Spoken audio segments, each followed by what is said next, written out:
Live. Hi, everybody. Sonny Wilkinson here. I'm just going to cut to the chase. We are so pleased to be here today with the Sonny Wilkinson Band, my boys, my fabulous band. This is my Thanksgiving special because I cannot tell you how thankful I am for all of you.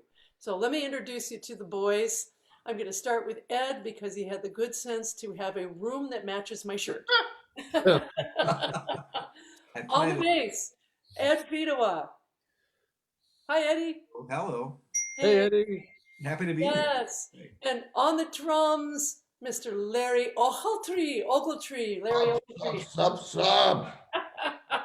Big boy. And in the basement, my better half, who usually monitors that we're live, by the way, and today it just went a little askew. Not to panic, Mr. Ron Newman. Hi, Ronnie. I mean, Ron. Hello. Or apparently you're posing as Brad Pitt today, which is Hey. always good. Well, you said we could make up a name. Go big or go home. Well, actually, I was wondering why you didn't choose someone taller. I, I'm happy with my status. Oh, well, we have been playing together for how long, you guys? Over 20 years, right? We were young when we started, I would say so. right? And how did Well, Eddie and I have been playing together Well, it for, started back in about 1977. yeah, right, exactly. But Yeah. Larry, when did you come on board? It was, Well, the first time I worked with Sonny was Ed and I were playing with Rick Holland. Rick Holland? Yes, Yeah. in the Capitol, was it the Capitol Jazz Quartet, Ed? Yep. And I replaced Joe Lane. And Sonny came in and she did a gig with us at the U Club. Oh, that's right. Man, Yeah. That was the first time I worked with her. And she had a great joke about musicians, how a musician was like a mutual fund. Mm. And they weren't really like that. A jazz musician was not like that because the mutual funds matured right away. Something like that. That was the opening salvo. Ah, It true was- that. That's I funny. love And then essentially, I stole Rick's band, really, That's true. right?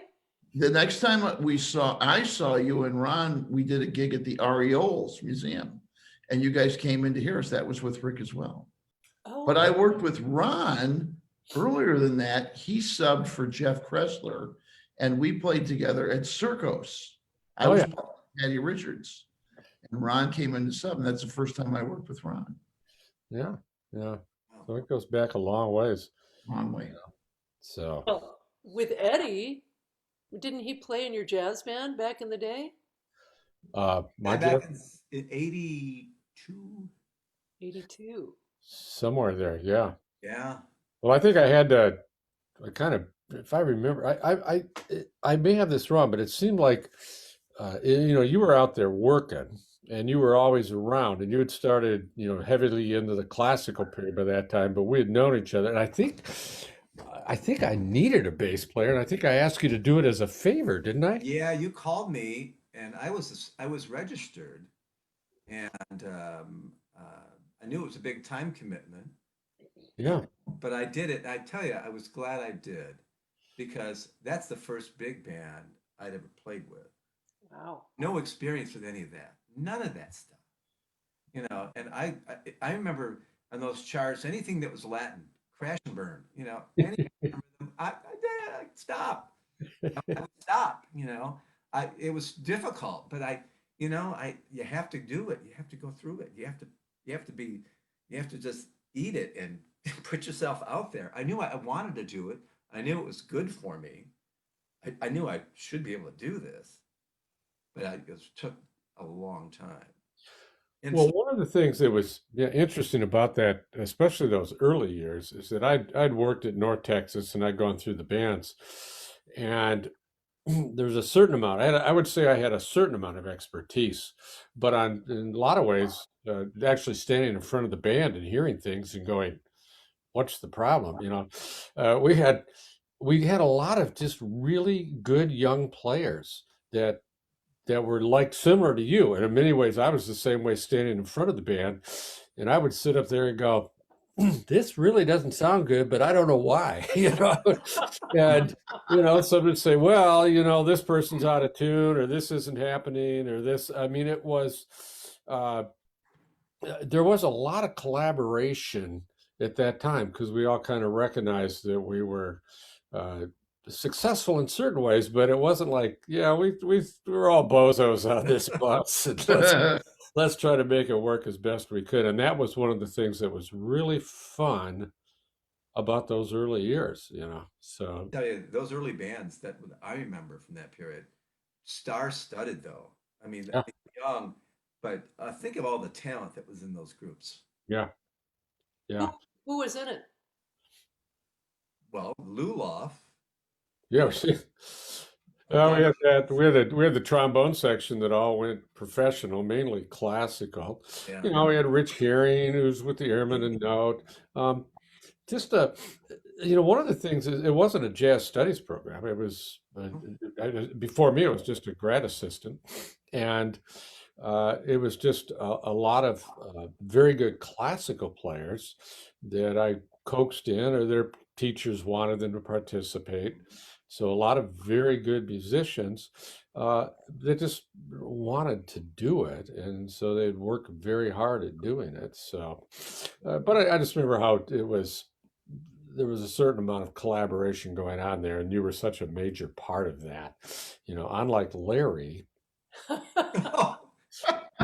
Well, we don't need Tell to us your go story, down. Larry. We don't need to go down. Didn't you go to Michigan State too, Larry? Did I forget something there? I was in Michigan State when I got off the road, but I was in the marching band. Oh yeah.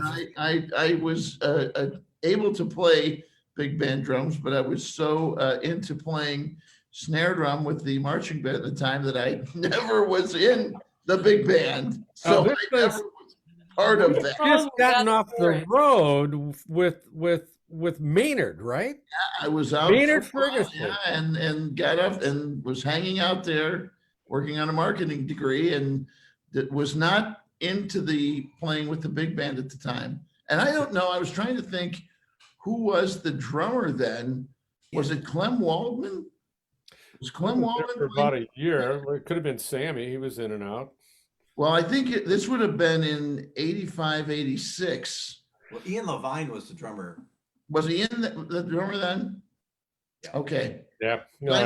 I think Clem played in the big band, didn't he? Yeah. Well, the point is, you didn't play in the big band. I And here we are. We meet 10 years later, and you go, "Oh, I went to Michigan No, I State." was- And I I go, was not in the big band while I I was went- there, and that has haunted me since. "Yeah, yeah." Well, you know what? It's now going to haunt me because it explains a lot about you.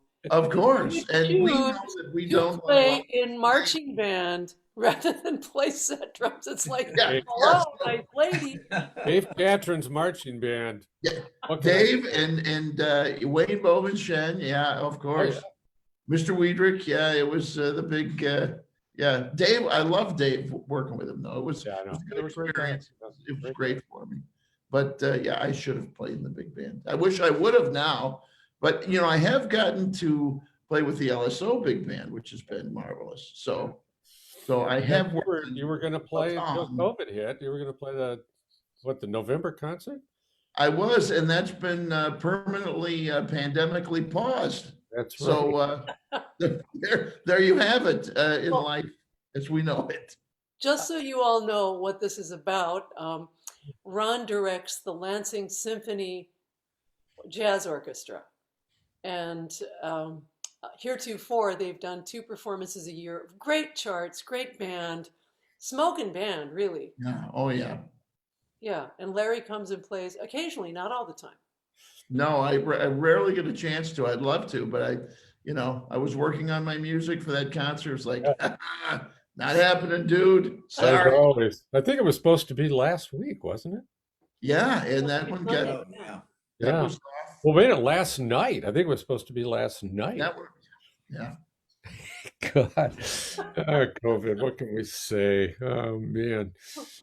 Well, guys, I want to just talk individually to you a little bit. Of course, feel free to jump in and be derisive and make jokes, of course. I mean, that's our thing. Um, but I thought I'd let everybody get to know you a little bit individually. And I'm going to start with Eddie, okay, since we match.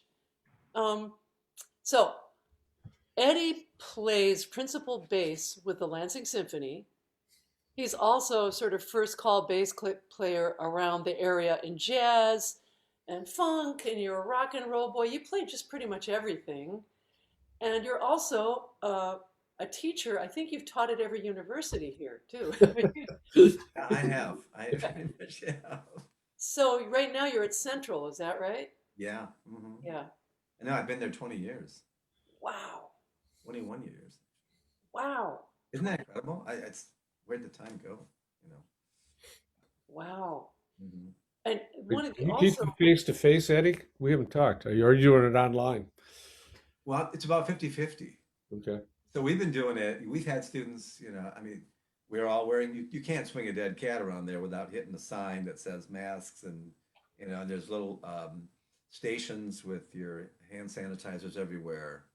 But half the kids come in for private that we're masked up. It's a pretty big room.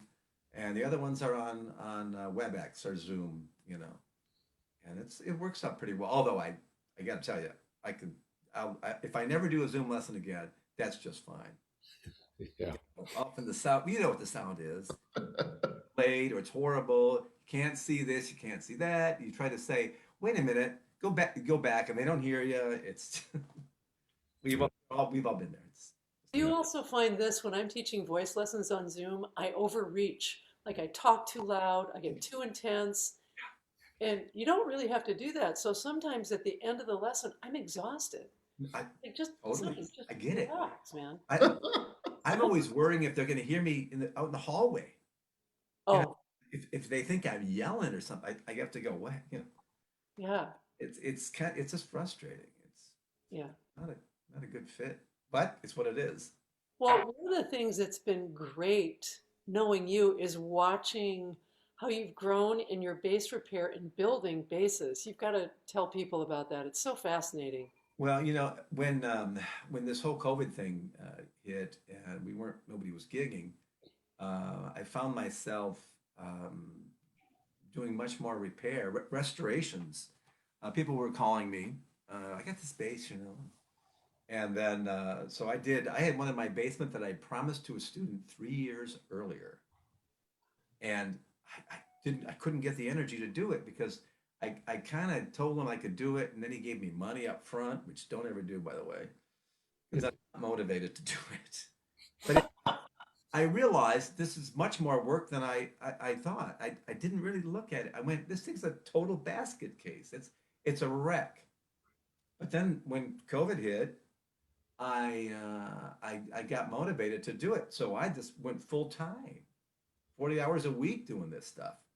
And so I finished that one, and then I did a couple other ones for people, and then I bought a bass in early June that was another basket case beater, but this one had a label, and it said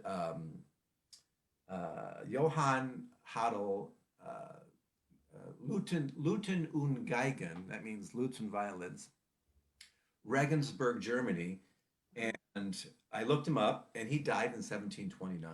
So this instrument is really old, and I did the research on him, and those labels back then were made of cloth. They didn't do wood pulp paper until about 1840s. So the labels hold up pretty good as long as they stay in and don't not fall out. It's very clear. So I'm working on this old bass. I got really motivated. So I didn't do much. I kind of picked up the bass once in a while, but for about 8 weeks, I was just committed to restoring this instrument, which is now, by the way, in its final stages. I'm varnishing it as we speak, more or less. But I've been really into that. It's been really good, and it's been motivating me to get back into let's get serious about this bass thing. Playing it too. It's like I'm at this. I don't know. it's just that we never stop. We never stop getting better, I hope, practicing and being, seeing it. Yeah, I gotta work on this really bad, or I gotta work on that. And it's been really good for me actually. That's fantastic, Eddie. Yeah. You know what's interesting for me too is having this secondary art form with the pottery and the ceramics and having a studio downstairs. Yeah. It really, they sort of feed off of each other, right? Um, Absolutely. Absolutely. Yeah, I mean, to me, it's kind of the same thing, you know? Uh, I mean, I'm really detail oriented when it comes to these instruments and putting them together. And I'm trying to be more detail oriented with my playing, much more detail oriented. And I think it's paying off.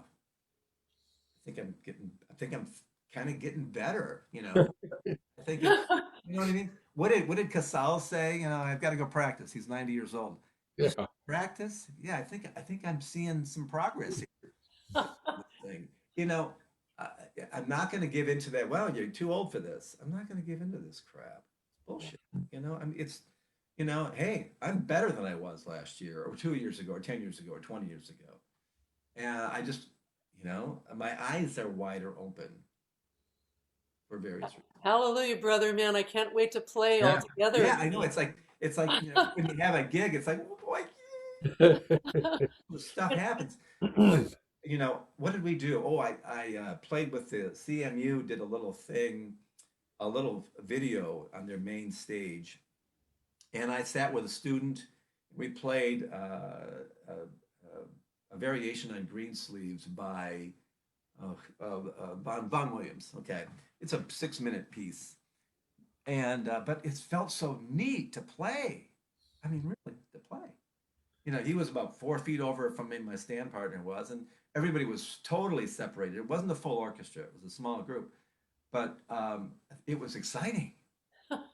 And it's a whole different experience. You can get burned out. You can if you can kind of get, oh God, there's take it for granted, the gigs or whatever, and not really being there. You don't think that you're not being there, but sometimes when you look back, yeah, I can do better. So the whole time of not playing, it's been reflecting back, on just where I'm going, what I want to do. Do I want to do this even? I know people that haven't even played their instruments in 8 months. Now that I can't. I mean, if that's the way it is, that's the way it is for people. But I'm kind of the opposite now. I'm kind of going deeper into it after those 8 weeks of kind of just putzing around and working on the instruments. And now I'm okay. And maybe I needed this break. It's good. And I'm out cycling when it was nice. Yeah, Ride around, get on the bike, get out there, drive around. Try to, that's what I've been doing too. I'm usually at the gym, swimming or doing yoga, and I do yoga here. yeah. But this summer, I've been riding 20-mile bike rides, right? I love bike. I love It's bike. fantastic. And Ron got me a bike rack now, and I Cool. can go off into the old country roads and just Yeah. Yeah. tootle around the farmlands. I love that. I really love that. I'm a big fan of the old English three speeds well, they made them from about the 30s until early 80s. I've got a couple really nice old Raleighs that, they're 60 years old, but they look like new practically. And they ride great. And they have these big leather seats with springs and they're great. They're heavy, but I'm not a speedster here. I'm not, I don't want to be bent over.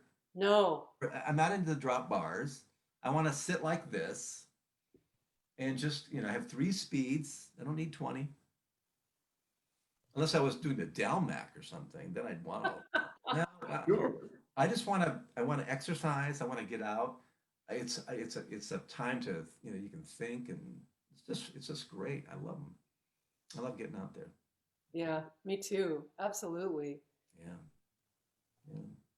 That's Well, pretty much it for me. I mean, that's it's. But I love the fact that people are calling and hey, can you look at my bass? And now sometimes it's just nothing. Couple Rodney's basses over at the house now, and and looking at those and tweaking them, and The patina that you sent me a picture of a Yeah, beautiful patina on a that's base. that 1720s I base. thought it might be. That's that new varnish. So I had to take off the varnish that was there because most of it was crap, and it had been covered up with all these oil stains, and it was just junk. And I thought, well, I'm going to just do the whole thing over. And there was so much new wood that had to go in that it would have been tough to match it up anyway. So, but I want that new finish to look like an old finish. I don't want you to look at the base and go, oh, it's a new base with a lot of cracks, a lot of cracks. But I want it to look like the varnish should match the instrument. It's a spirit, it's an alcohol varnish, but there's ways to make it look to give it that patina. There's techniques that we use to mar it up to whatever you. There's all kinds of things we do. So, but it can't be too beat up for me. It's gotta. I want it to look like it's 300 years old.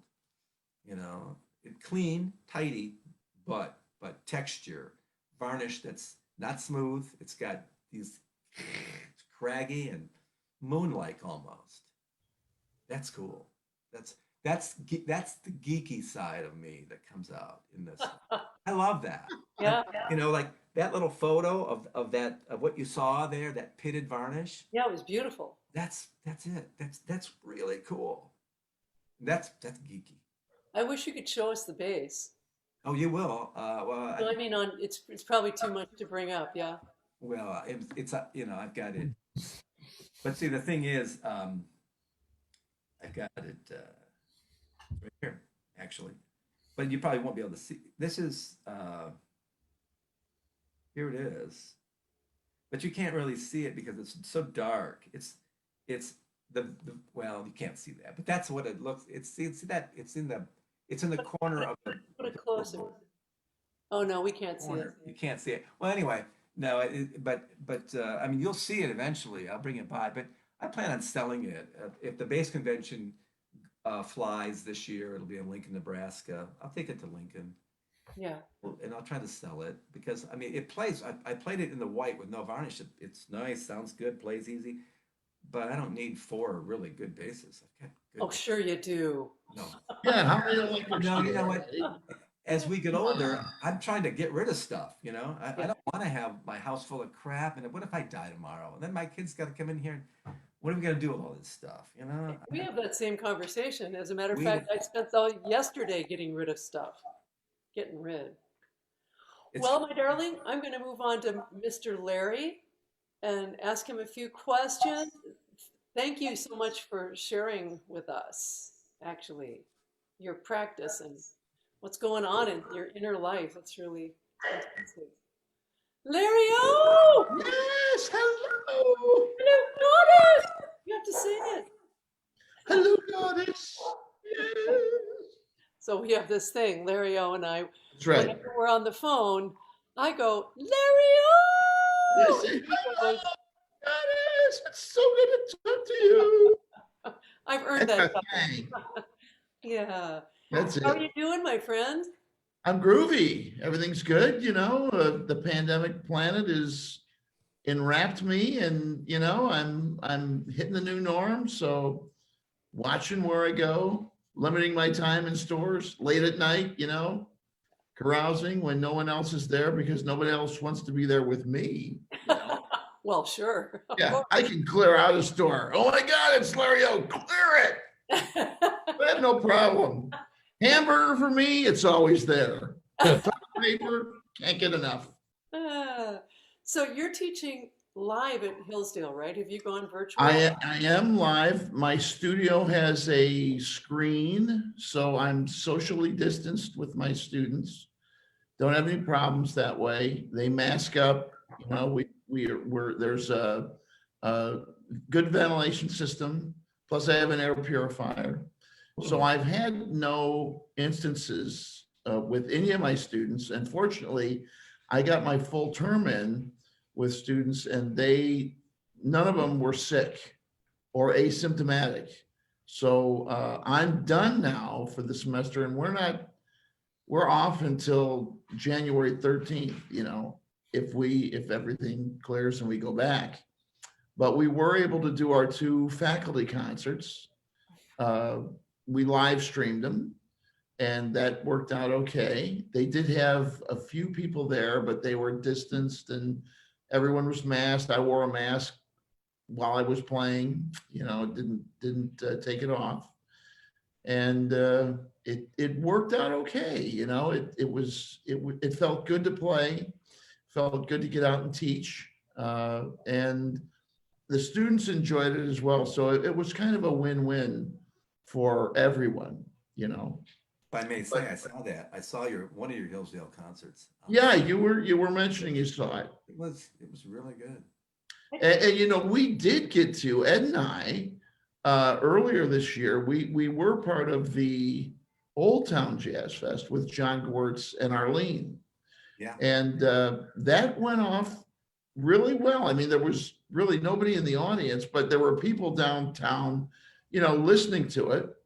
And we had a good time. And I think that was really a good time for us all to play together. We all had a rehearsal earlier at Albion College, and then we did the gig, and it was great. It was the first time I'd played with Ed in how long? I'd probably since this all broke. Yeah. Yeah, it was. Yeah, we had fun. It was good. Yeah, it was fun. It was a good time. Where did you guys play? Where did you record it? Well, we played behind Terry's place. Oh, is so where outside, in front, Yeah. in front, like the normal. No, in the back parking lot. Oh, how Behind nice. Sir Pizza. Behind the Sir Pizza. Yeah, behind the Sir Pizza. There was a stage set up with a sound man, and with a couple people in the audience. And that was it. But they filmed it and they did it on online. Yeah, it was a good time. Oh, that's so cool.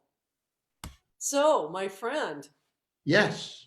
Eddie has occupied himself for years with doing these basses.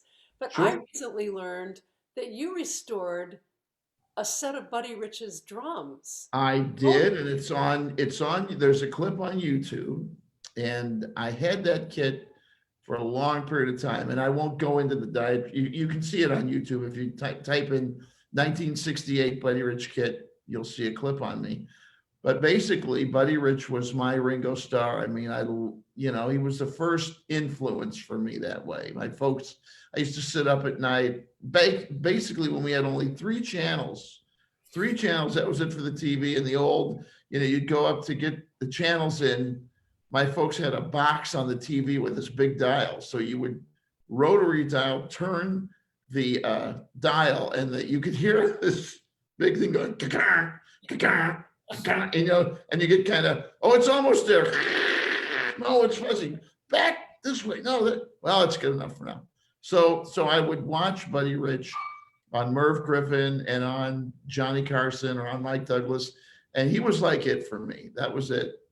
And I eventually found out that there was one of his sets for sale in Chicago, and it was one that he didn't use live with his band, but he used when he came into Chicago to play with some players that he played with before in his bands in kind of these small group settings where they didn't even say to anybody that he was coming in to play because he just wanted to hang out.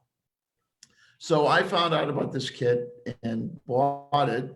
And there wasn't a lot of restoration I had to do to it, just cleaning it up, but everything was there, So I hadn't played it for like 25 years, and we got it out 2 years ago when it would have been Buddy Rich's 100th birthday, and I played it with the Kalamazoo Big Band.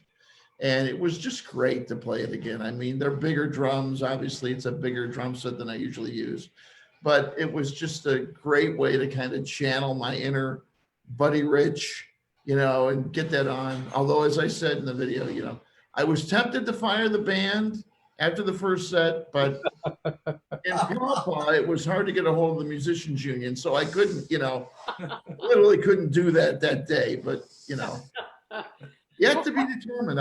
I may do it yet. Yeah. Uh-oh, we're in trouble. We're in trouble. Yeah. Oh, I thought that was interesting that the set of drums that you have is Black Pearl, and he's really known for just playing white pearls, right? So that was kind of He always played white marine pearl. This was a black diamond pearl kit, but it was at one of the drum stores. And there was a fellow who had bought it and due to uncertain circumstances, didn't take delivery of it. So that drum store was going to send it back to the company that produced it, Slingerland, to get another kit, because even though Buddy Rich was super popular at the time, he wasn't a big seller. So they were going to send it back and get it replaced with another kit, and then Slingerland would ship it somewhere else. Well, when he said that he wanted to come in to do some gigs there, because he used to go down to Slingerland to do ad campaigns, he would hang out in Chicago. So he found out that that kit was there. They sent it back and they put it in storage for him.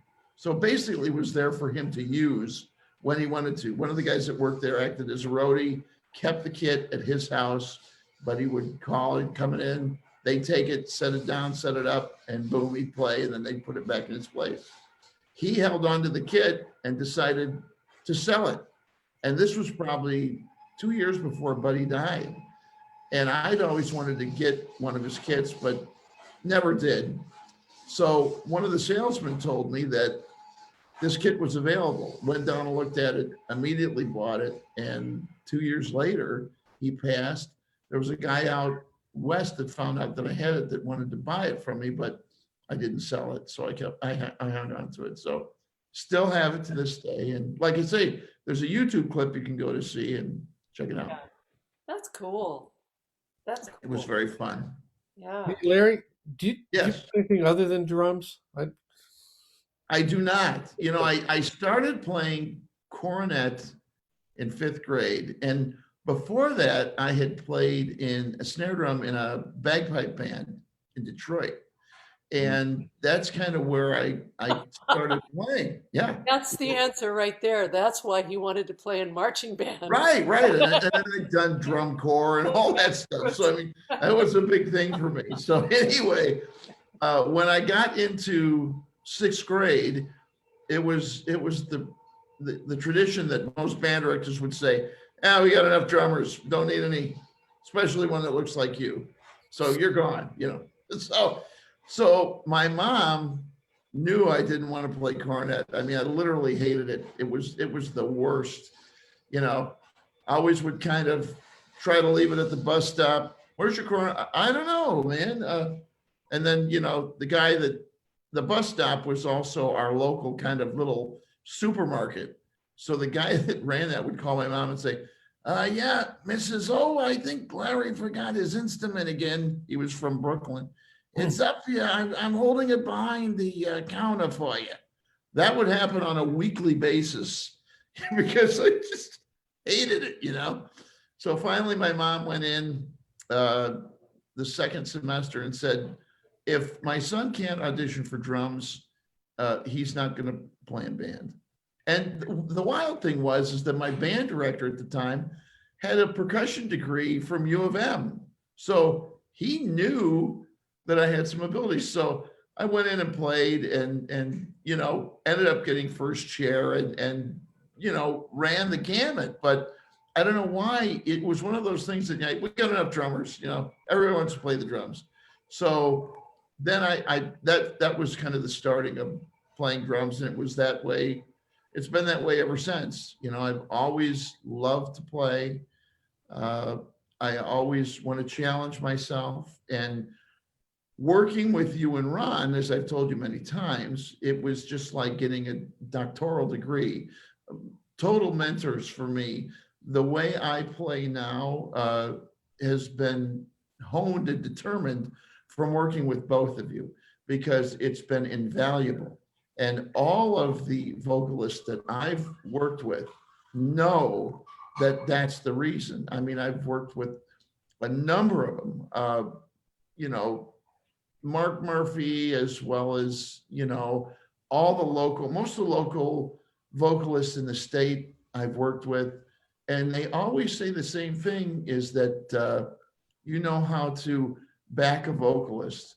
And the reason why is because I worked with you, Sonny, and I listened to what you said, and I watch your inflections and the way you move. and with you, Ron, the way, you voice, your phrasings and everything, it's just made me become such more of an elastic player, being able to bend and shape things and work within the time parameters that's so freeing. And I tell students and drummers that you need to get with people like this, or at least listen to their bodies of work, so you can understand that really this is what it's about. And when you take that concept into another band, I think it just creates this whole sense of release for the other players. Because there's nothing wrong with playing just straight time, but there's something to be said about playing dynamics and playing phrases that work within what the lead voice or the lead instrument is doing to support it. Because I look at my role as a supporting role, and not a role of chasing or being competitive. I want to support that person, that voice, or that instrumental voice in front of me, so that we have this beautiful, layer of velvet, and you guys become the embroidery. And I've always said that if I become Scotch plaid, I can't see the beautiful embroidery. It's gone. So I want to be the big blue bolt of fabric, so that you guys can have this gorgeous tapestry over the top. And I learned it directly from both of you. It's so great. For example, for your listeners, we'll be in a rehearsal, and there'll be, and it might be just the three of us, Ron and Ed and I. And so there'll be this is great, because you need to learn this. This is a great delivery. Ron will say there's a fill there, and he'll say, yeah, I'm thinking of that fill, and here's how it should be.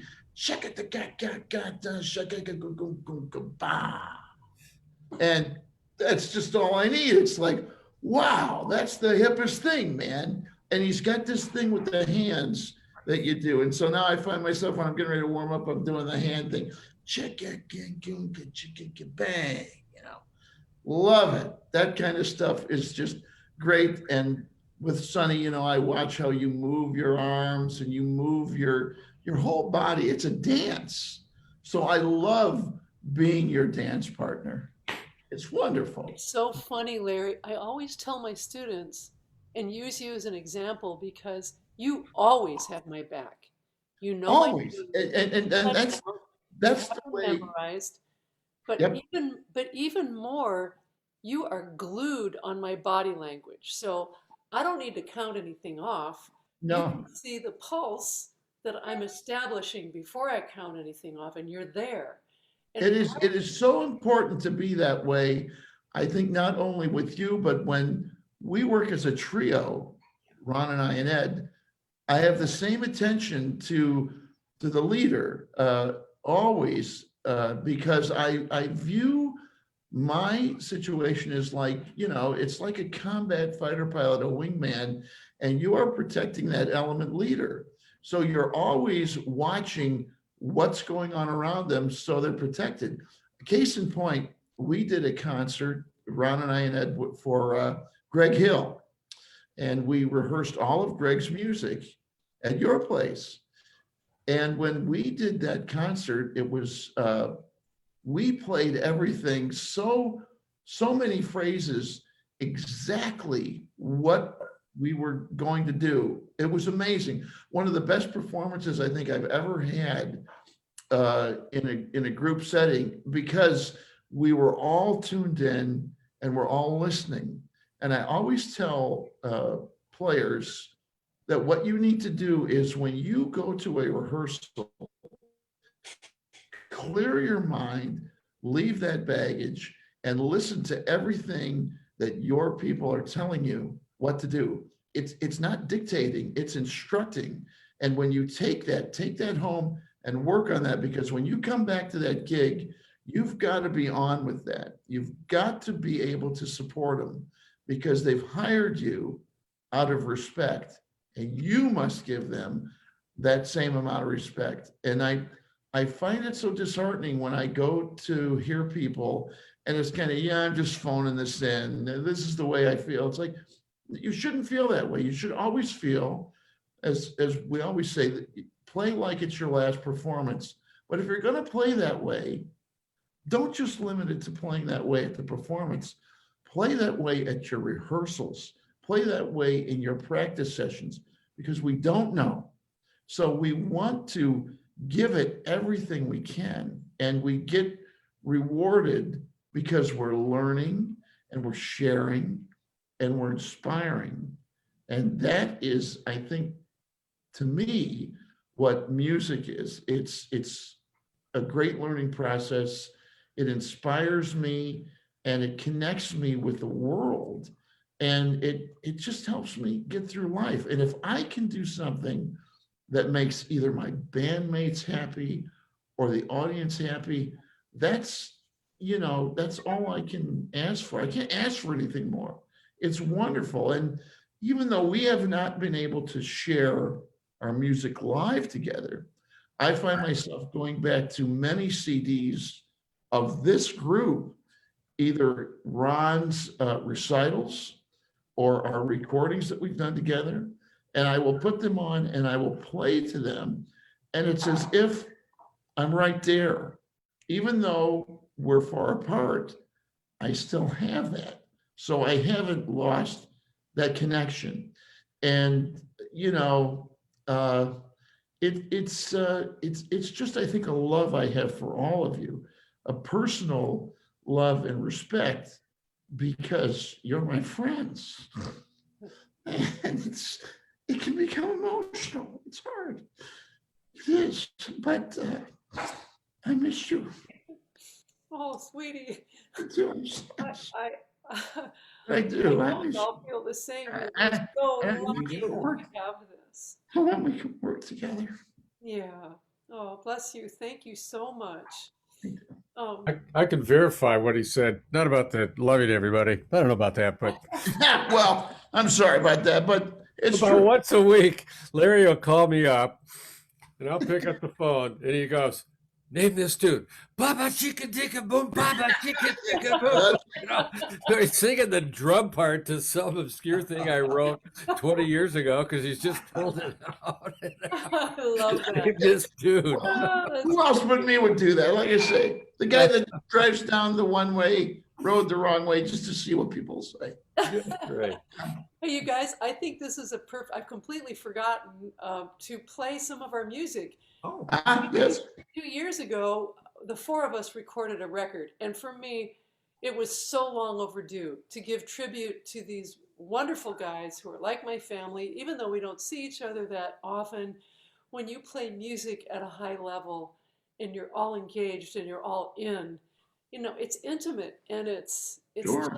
it's you're a part of a group, and you're forever a part of that group. And so this was such a celebration of so many things. The CD's called Into the Light. I think we're all really proud of it. We rehearsed, right? Yeah. We played some hard stuff together, and we played We some did. soulful things together. This is Friday Night at the Cadillac Club, which is a Bob Berg tune. One of my students turned me on to this tune, and I fell in love with it and wrote some lyrics.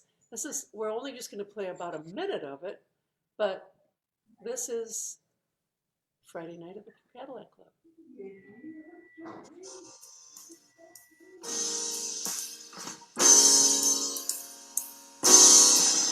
It's Friday night and I'm hanging out. The band is tight, the Cadillac's a place to be proud. The band is swinging and feeling alright.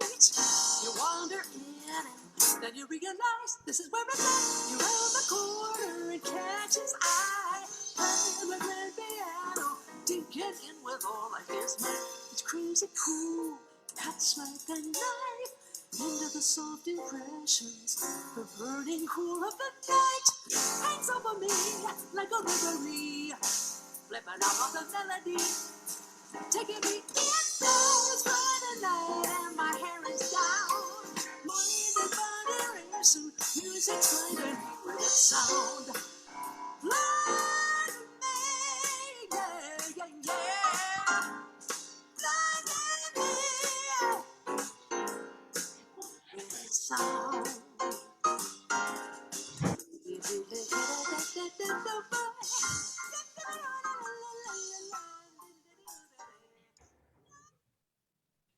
Yeah, boys. Uh-huh. Cool. I remember it Nice. well. Yeah. Was Eddie on that recording? Or- I think it was. Buried in I the mean, this is mix. what we hate about Zoom, because I know. I remember this recording so well, and the bass line on this is so hip, and he's digging in, and we're just the three of us. It was one of our real groove things, and here it is on Zoom, and I'm going, Where's the bass? Pay this guy or what? You know, it's like I'm so sorry. I mean, I'm so sorry because it's just, you know, it's you do the best you can, but Yeah, well, you that was- sounded great on that, Eddie. Even though Oh, good, man. Yeah. Thanks. Yeah. I said that was Played fun to do. your asses off. It was fantastic. You were great. Yeah, that was. Well, and we'd rehearsed, wasn't that we'd come off of doing Ronnie's recital and then we went right into rehearsing for the album, wasn't it? I think it was. could have been. Yeah. Well, you know, that's an interesting point too, because we do rehearse, and Yes. uh, I understand that there's a lot of issues with trying to rehearse and people get together, and in the jazz world, uh, there's certain things about it that okay, we have a body of literature, and you can all go out there and play it together and do things, but we kind of like to do some other things without just being the straight ahead stuff, and that requires rehearsal and a chance to work it out, you know, to come in and say, hey, you know, somebody's got an idea and all that works, but that didn't quite work. And I think one of the beautiful things is that we like to rehearse. We like to get together. We put some food out there, and then we try some things out, and then everybody goes home and practices like crazy. And I think that has probably as much as anything in my life has helped me, because we finish those rehearsals and all of a sudden I'm going, oh, okay, now I did this, or I should have done that. I mean, it's never a done deal. You know, you're always trying to get better, as Eddie said earlier. Yeah.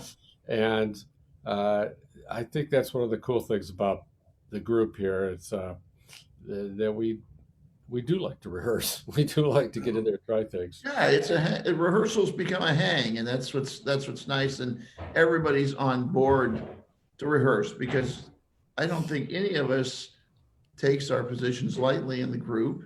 And as I said, we want to look as polished as we can. You know, that's just the way I feel about it. I've never That's been true. an anti-rehearsal type person anyway. So This I, music is very difficult. The music that Ron and Sonny, that you guys have chosen to do mostly. Larry, I know you've made suggestions too, but it's difficult. The arrangements, you cannot go into a gig and not rehearse these. Yeah. I mean, yeah, we could muck through them. I know we could, but it's not the same. And when you're on stage, yeah, it's nice to feel good about it. That it's Back 99. in the day in Los Angeles, the whole protocol, because everybody was struggling, right? Yeah. If you had a concert, you didn't rehearse for a gig, you just showed up and called tunes. But if you had a concert, you paid your musician for an hour rehearsal, and then you went and did the gig. And, you know, that is its own set of learning circumstances. You got to make sure you know everything, you've got your charts, everything is in pristine order, and everybody's got to be professional enough to just hit, right?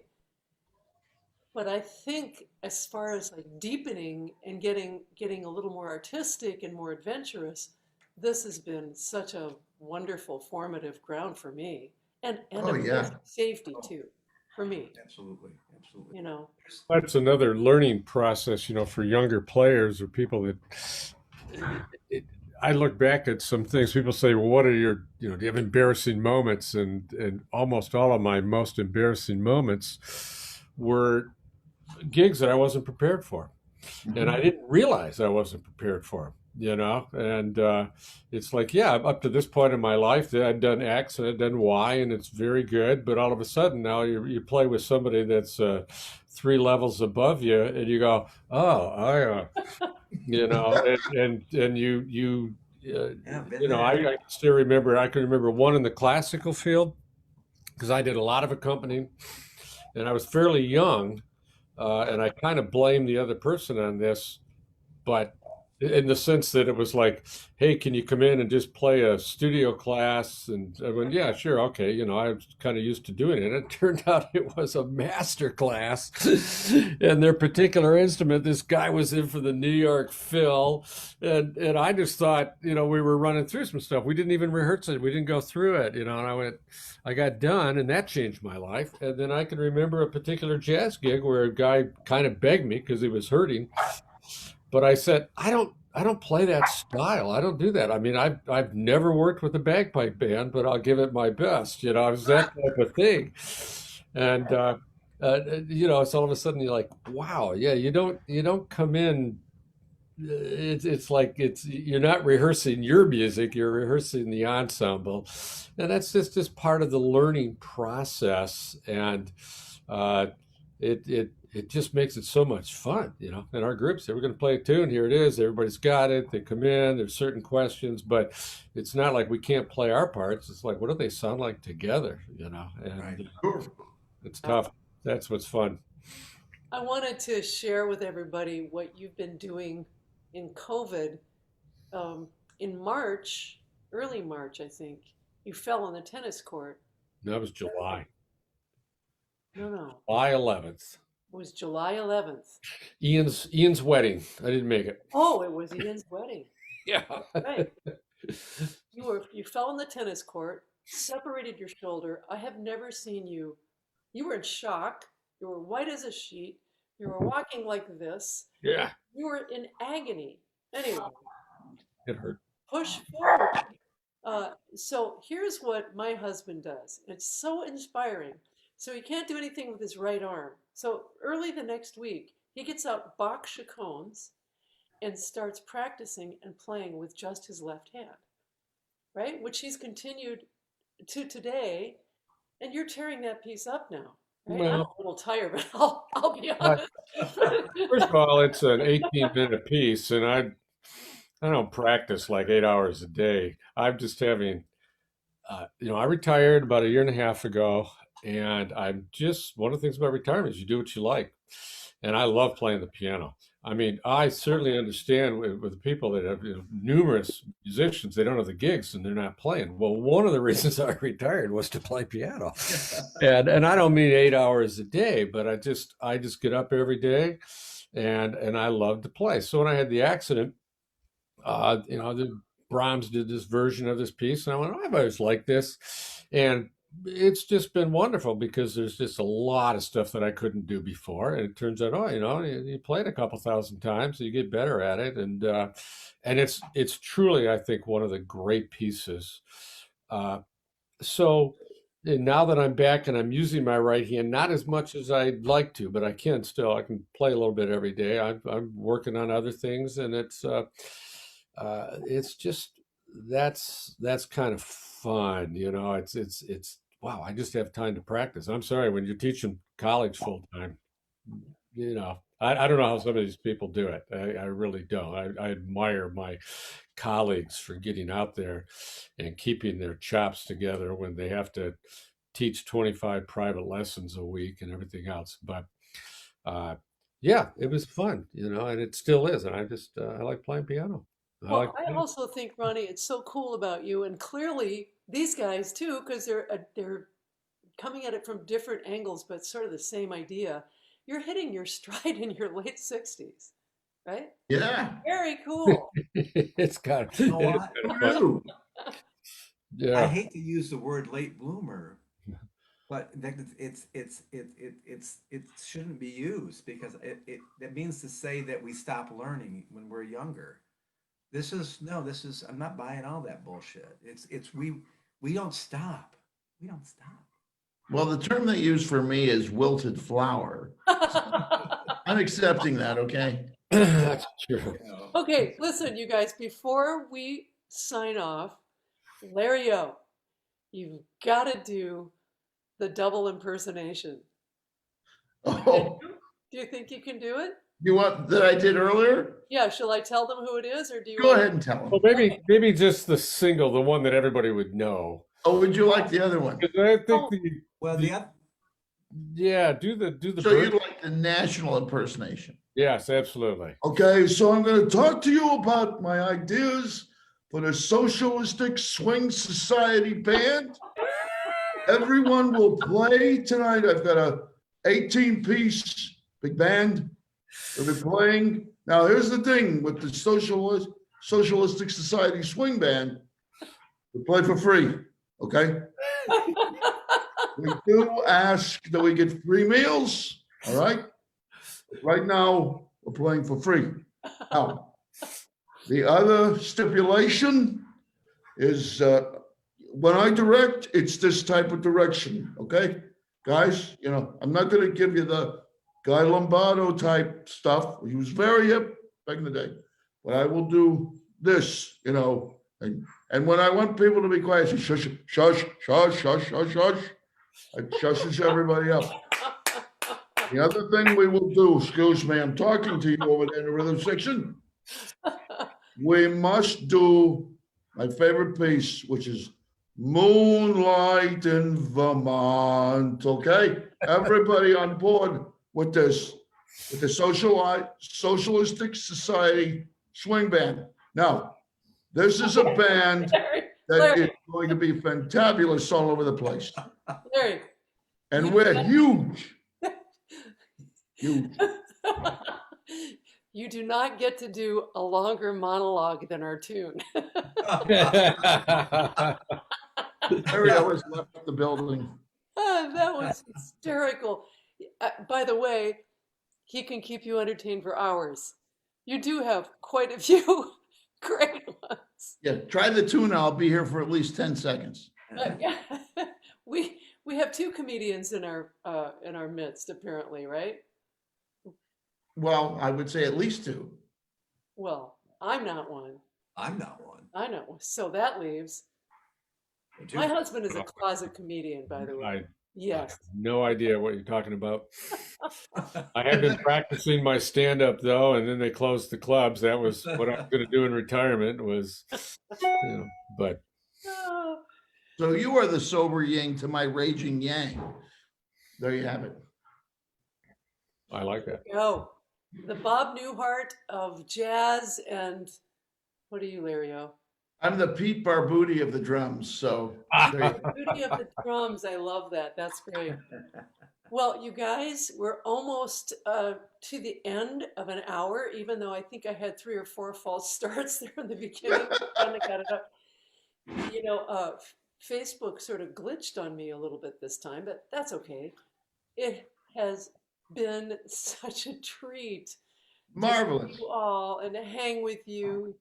Thank you guys for being on with me. I love you all. Likewise. You're, Likewise. wow. Yeah, I really do love you. I know, I love you. I too. tolerate Larry and Eddie, but That's right. That's right. Oh, that's funny. Ron's made a lot of comments on my cold feet, under the covers. So he kicked me out a long time ago. oh, those road gigs. Yeah, those road gigs, Low budget, low. Although I was trying to channel my inner feminine side, but it just didn't work. The makeup didn't. Yeah. Go figure. Yeah. So before we say goodbye, and I hope you guys will stay on a minute with me afterwards, I want to thank Smokin' Sled Dog Records and Jamie Sue Seal and Susan O'Rourke for helping me get this all together and get it launched and promoted. They are my sister goddesses. Speaking of which, on December 7th, my special guest is going to be Jamie C. Sewell. No, let me say that in English.